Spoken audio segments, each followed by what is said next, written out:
Xin chào các bạn đã quay lại với kênh Anh Minh Audio của mình. Kết thúc tập trước, sau khi đám người Tần Trần từ trên lôi đài đi xuống, Lưu Thái liền lập tức dẫn cả đám người rời đi. Nhưng mà còn chưa đi được bước nào, thì ba tên vũ vương của Đại Kim Vương Triều đã tiến ra chặn đường. Mà tên cầm đầu trong ba người tên là Nguyên Hoành không tiến lên nói, người của Đại Uy Vương Triều giết chết đệ tử của Đại Kim Vương Triều, nên muốn thuận lợi rời đi thì phải cho Đại Kim Vương Triều một cái đại giáo. Tên này nói vậy, làm cho Lưu Thái tức sôi máu. Nhưng hắn biết nếu hiện tại có đánh nhau thì bên mình sẽ thua thiệt, vì thế mà hắn cố nén cơn tức rồi nói. Trước đó đệ tử Đại Kim Vương Triều của các ngươi có nói, lôi đài tỷ thí sinh tử do trời, khi đó chấp sự của Thiên Cơ các cũng nghe được, thế mà khi tỷ thí kết thúc, các ngươi lại muốn chúng ta cho một cái đại giáo là sao? Nghe Lưu Thái nói thế, Nguyên Hoành không cả người phát ra sát ý nói. Tỷ thí lôi đài đương nhiên là sinh tử có số, nhưng người của Đại Uy Vương Triều các ngươi trong tình huống đó rõ ràng là có thể chiến thắng, nhưng lại vẫn hướng võ giả của Đại Kim Vương Triều chúng ta giết chết, rõ ràng là các ngươi không đem mặt mũi Đại Kim Vương Triều chúng ta để vào mắt. Thấy Nguyên Hoành không nói vậy, Lưu Thái tức giận nói, nếu đã như vậy thì các ngươi muốn như thế nào? Mà thấy Lưu Thái không còn cứng rắn như trước nữa, nên Nguyên Hoành không cười nhạt nói, chỉ cần các ngươi buông tha tấn cấp Vương Triều bậc trung, đồng thời đem tên đầu sỏ gây nên chuyện này giao ra đây, thì chúng ta sẽ để cho các ngươi rời đi. Vừa nghe xong điều kiện này, Lưu Thái không chút do dự nói luôn, nếu là như vậy thì ngươi đừng mơ tưởng nữa. Nghe xong lời này của Lưu Thái, làm cho Nguyên Hoành không triệt để tức giận, rồi hắn nói, ta đã cho các ngươi một cơ hội sống rồi đấy, chỉ là các ngươi không biết nắm lấy mà thôi. Dứt lời, một thanh huyết sắc chiến đao liền xuất hiện trong tay hắn, theo đó một cổ huyết tinh khí tức nồng nặc từ trên cơ thể hắn tràn ra bên ngoài. Thấy Nguyên Hoành không có ý định xuất thủ, thì sắc mặt Lưu Thái liền trở nên khó coi, rồi hắn lớn tiếng nói, muốn đánh thì đánh, nhiều lời như vậy làm cái gì? Mà Lưu Thái vừa dứt lời, thì một ánh đao đỏ ngòm liền hướng hắn bổ xuống. Thấy vậy, Lưu Thái cũng rất nhanh phản ứng lại, một quyền được hắn trực tiếp đánh ra để ngạnh kháng lại với ánh đao kia.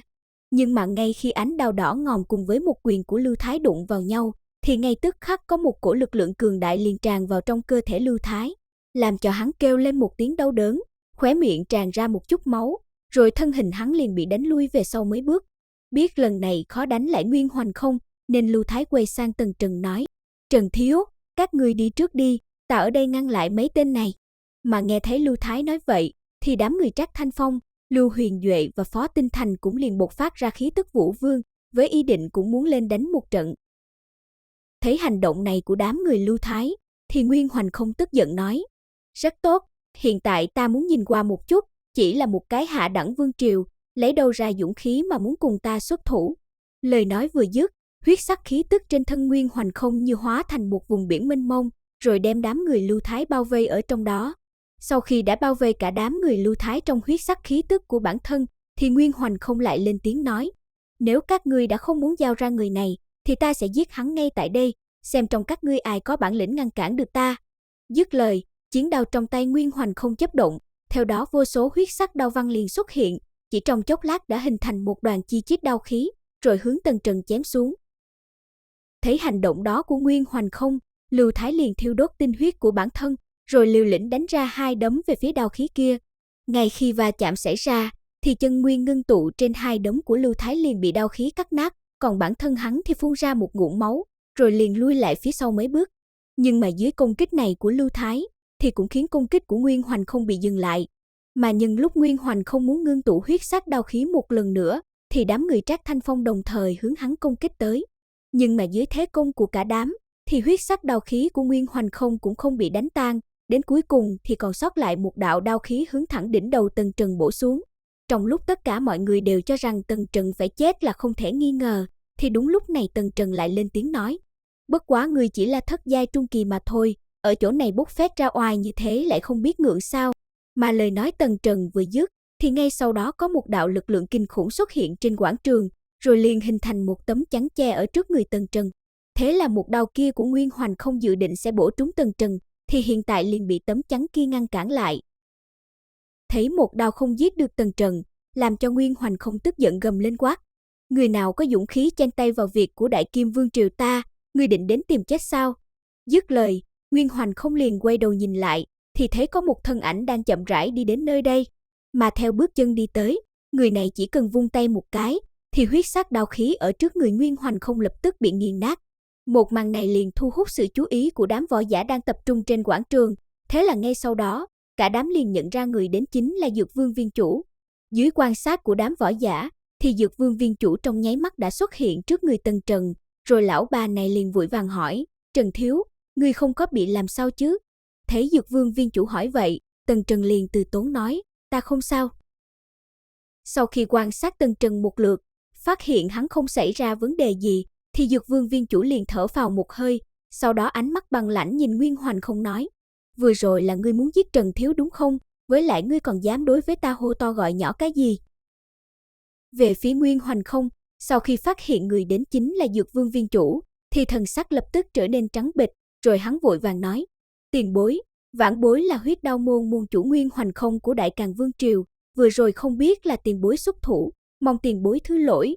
Vì đang bực tức chuyện Nguyên Hoành không dám hạ sát thủ với Tần Trần, nên Dược Vương Viên Chủ cũng không có nghe mấy lời giải thích này của hắn, mà trực tiếp cho hắn ăn một cái tát giòn tan, làm cho Nguyên Hoành không ngã lăn lông lốc trên mặt đất. Rồi lại nghĩ đến chuyện, nếu mình không kịp thời chạy đến kịp, thì hiện giờ Tần Trần đã chết rồi, kèm theo đó là tình trạng bệnh tình của bản thân sẽ rơi vào cảnh vô phương cứu chữa, nên sát ý trong lòng Dược Vương Viên Chủ liền dâng lên. Rồi lão bà này liền hướng Nguyên Hoành không vỗ ra một chưởng. Khi thấy một chưởng kia đang hướng mình đánh tới, thì Nguyên Hoành không liền thôi động chân nguyên để chạy trốn. Nhưng mà lúc đó hắn lại phát hiện ra chân nguyên của bản thân không có cách nào vận chuyển được, đồng thời ngay cả huyết mạch lực cũng không thể điều động. Mà trong lúc cận kề cái chết này, Nguyên Hoành không liền hoảng sợ nói, tiền bối, vãn bối là phụng mệnh của Đại Càn Vương Triều, đến giúp Đại Kim Vương Triều tranh đoạt danh ngạch tiến vào Thiên Ma Bí Cảnh, mong tiền bối tha mạng. Nhưng mà lại trái với hắn mong đợi, khi hắn nói ra mấy lời này thì thủ trưởng kia vẫn không do dự hướng hắn đánh tới. Thế là ngay sau đó, kinh khủng chân nguyên trong nháy mắt đánh vào mi tâm Nguyên Hoành Không, theo sau đó là một chùm huyết vụ bay ra.